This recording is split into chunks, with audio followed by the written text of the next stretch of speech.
अगर आप सब्जी की खेती काफ़ी वर्षों से करते आ रहे हैं और आपको सब्जी की खेती में फ़ायदा कम और नुकसान ज़्यादातर होता ही रहता है, तो इस वीडियो को पूरा देखें और जो भी आपके मन में डाउट्स हो, कन्फ्यूजन हो, आप हमें कमेंट सेक्शन में पूछ सकते हैं। ज़रूरत पड़ी तो हम लाइव भी आएँगे आपके सवाल का जवाब देने के लिए, क्योंकि आज की इस वीडियो में हम आप लोगों को 1 एकड़ का एक ऐसा टॉप कृषि मॉडल के बारे में जानकारी देने वाले हैं, जिसके तहत यदि आप लोग अगस्त-सितंबर महीने में मेरे द्वारा बताई गई 6 सब्जी वर्गीय फसलों में से किन्हीं 4 सब्जी वर्गीय फसलों की बुआई करते हैं, तो जो अलग-अलग फसल के हिसाब से 15,000 रुपए से लेकर 25,000 रुपए तक का खर्चा आएगा और आप लोग मात्र 1 एकड़ खेत से जो है 3 से 4 लाख रुपए तक का मुनाफा कमा सकते हैं, बड़े ही आसानी से। वीडियो शुरू करें इससे पहले आप लोग वीडियो को लाइक, चैनल को सब्सक्राइब कर लें, ताकि आप लोगों को ऐसे ही खेती-बाड़ी से जुड़ी सही, सटीक व व्यावहारिक जानकारी समय-समय पे मिलती रहे। अब फसल कोई भी हो, अगर आप उससे अच्छा उत्पादन लेना चाहते हैं, तो उसकी बुआई करने से पहले आप लोगों को खेत की अच्छी तरीके से तैयारी करना बहुत ही ज़रूरी हो जाता है। तो इन 6 सब्जियों में से किन्हीं 4 सब्जियों की बुआई करने के लिए आप लोगों को खेत की तैयारी किस तरीके से करना है,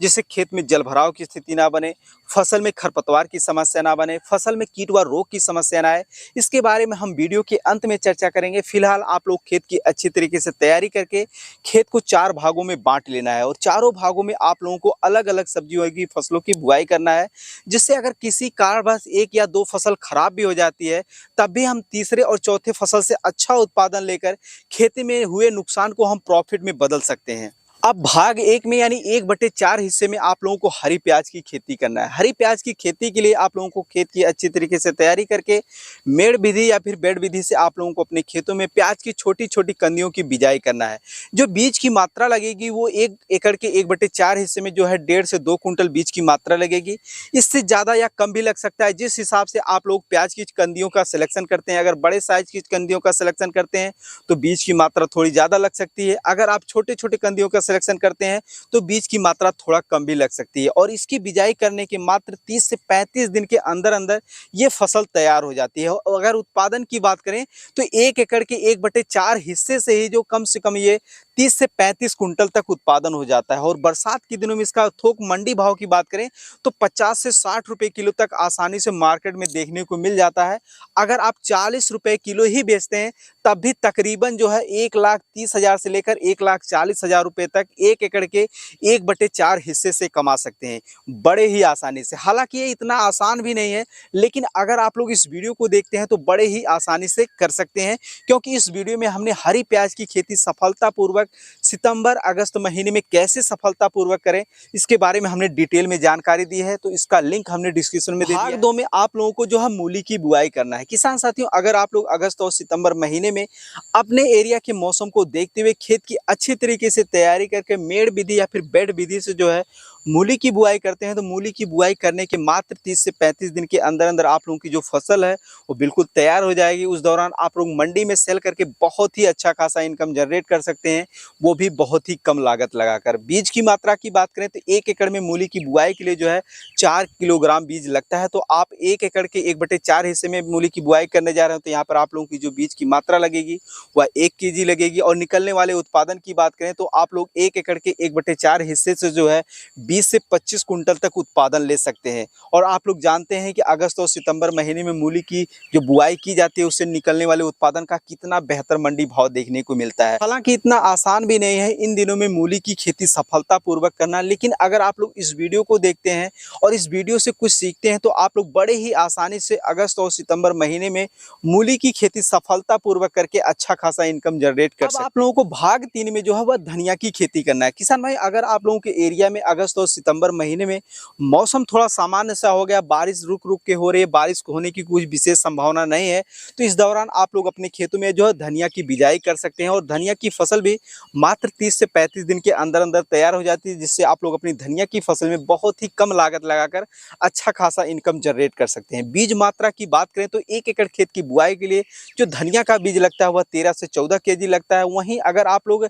1 एकड़ के 1/4 हिस्से में करने जा रहे हैं, तो आपकी जो बीज की मात्रा मात्रा है वो 4 से 5 केजी लगेगी। इसके अलावा किसान साथियों, अगर आपके एरिया में मौसम सामान्य नहीं है, रुक रुक के बारिश हो ही जा रही हो, तो इसकी जगह पर यानी धनिया की जगह पर आप लोगों को बैगन की खेती करना है। किसान साथियों, अगर आप लोग अगस्त और सितंबर महीने में बैगन के पौधे की ट्रांसप्लांटिंग करते हैं तो ट्रांसप्लांटिंग करने के मात्र जो है 55 से 60 दिनों के अंदर अंदर आप लोगों को अपनी बैगन की फसल से पहली हार्वेस्टिंग देखने को मिलेगी। और ये हार्वेस्टिंग 6 से 7 महीना तक लगातार चलती है, जिससे आप लोग अपनी बैगन की फसल में बहुत ही कम लागत लगाकर लंबे समय तक लगातार उत्पादन लेकर अच्छा खासा इनकम जनरेट कर सकते हैं। और इस दौरान आप लोगों को बैगन की खेती करने का जो सबसे प्लस पॉइंट ये है कि आप लोगों को जो है बरसात के मौसम में, यानी जो इस समय बैगन की खेती से उत्पादन ले रहे हैं, उनमें कीट व रोग की समस्या बहुत ही ज़्यादा आती है। लेकिन अगर आप लोग अगस्त और सितंबर महीने में जिन पौधे की ट्रांसप्लांटिंग करेंगे, उसमें आप लोगों को कीट व रोग दोनों ही समस्या बहुत ही कम देखने को मिलेगी। तो अगर हम बीज मात्रा की बात करें तो 1 एकड़ बैगन की खेती के लिए जो बीज की मात्रा लगती है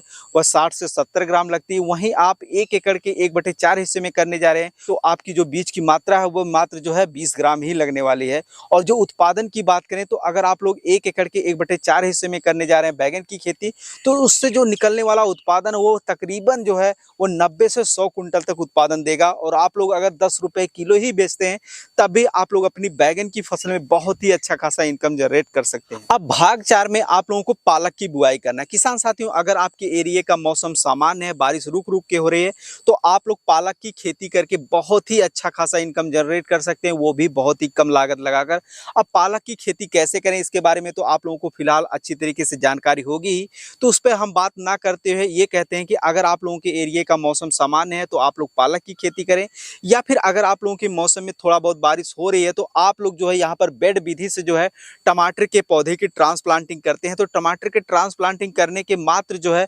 65 से 70 दिन के अंदर अंदर आप लोगों को अपनी टमाटर की फसल से पहली हार्वेस्टिंग देखने को मिलेगी। और ये हार्वेस्टिंग कम से कम 5 से 6 महीना लगातार चलती रहेगी, जिससे आप लोग अपनी टमाटर की फसल में बहुत ही कम लागत लगाकर अच्छा खासा इनकम जनरेट कर सकते हैं। तो आप लोगों को यहाँ पर ध्यान रखना है कि अगर आप लोगों के एरिया में बारिश हो रही है तो आप लोगों को जो धनिया की जगह पर जो है बैगन के पौधे की ट्रांसप्लांटिंग करनी है, वहीं पालक की जगह पर आप लोगों को जो है टमाटर के पौधे की ट्रांसप्लांटिंग। यहाँ पर हमने आप लोगों को ऐसी 2 सब्जी वर्गीय फसलों के बारे में बताया जिनकी बुआई अगर आप लोग करते हैं तो 30 से 35 दिन के अंदर अंदर आप लोगों की जो इनकम हो वो जनरेट हो जाती है। वहीं दूसरी तरफ हमने 2 ऐसी सब्जी वर्गीय फसलों के बारे में आप लोगों को बताया है जिनकी बुआई अगर आप लोग करते हैं तो 50 से 60 दिनों के बाद आप लोगों की इनकम जो है वो शुरू हो जाएगी और 6 से 7 महीना तक चलती रहेगी। अब बात करते हैं कि इन फसलों की बुआई के लिए हमें खेत की तैयारी किस तरीके से करना चाहिए जिससे फसल में किसी भी तरह की कोई समस्या देखने को ना मिले। तो अगस्त का महीना चल रहा है, बारिश का सीजन है, तो अगर आपके खेत में ज्यादातर खरपतवार उगे हुए हैं तो उनमें सर्वप्रथम आप लोगों को ग्लाइफोसेट हर्बिसाइड का स्प्रे करना है। स्प्रे करने के दौरान आप लोगों को ध्यान देना है कि आपके खेत की मिट्टी में पर्याप्त मात्रा में नमी हो। और इसका स्प्रे करने से आप लोगों को 2 लाभ मिलने वाला। पहला, जो मौजूदा हालत में आप लोगों के खेत में खरपतवार उगे हुए हैं वो संपूर्ण रूप से नष्ट हो जाएंगे। दूसरा है, इसका स्प्रे करने से जो 25 से 30 नहीं बल्कि 2 से 3 महीना तक बहुत ही कम मात्रा में खरपतवार उगते हैं, तब तक आप लोगों की जो फसल है वो तैयार हो जाएगी।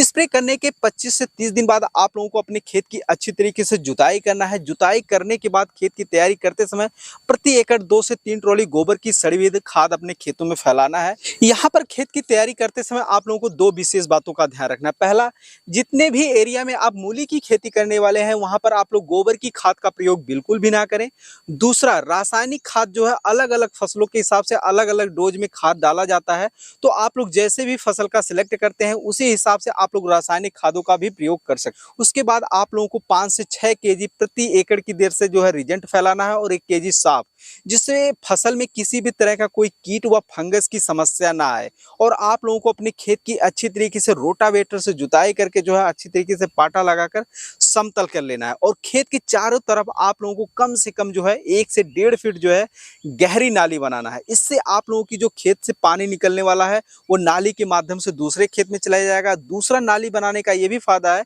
कि जो दूसरे के खेत का पानी अपने खेत में आ जाता है, बहाव होता है, माटी चिपक जाती है, जिससे बीज का जर्मिनेशन नहीं होता है, जो जर्मिनेशन हुआ रहता है वो सिमट जाता है मिट्टी, उसका ग्रोथ अच्छी तरीके से नहीं होता है, वो बिल्कुल भी समस्या आप लोगों को देखने को नहीं मिलेगी। और आप इसके बाद जो है इनमें से किसी भी सब्जी वर्गीय फसलों की बुआई करके अच्छा खासा इनकम जनरेट कर सकते हैं। उम्मीद कर रहे हैं वीडियो में दी गई जानकारी आप लोगों को अच्छी लगी होगी। अगर अच्छी लगी हो तो अन्य किसान भाइयों के हित में इस वीडियो को ज़्यादा से ज़्यादा शेयर करें। और अगर आप लोगों ने अभी तक इस खेती-बाड़ी चैनल को सब्सक्राइब नहीं किया है तो ऐसे ही खेती-बाड़ी से जुड़ी अधिक जानकारी के लिए जो है चैनल को जरूर सब्सक्राइब करें। धन्यवाद।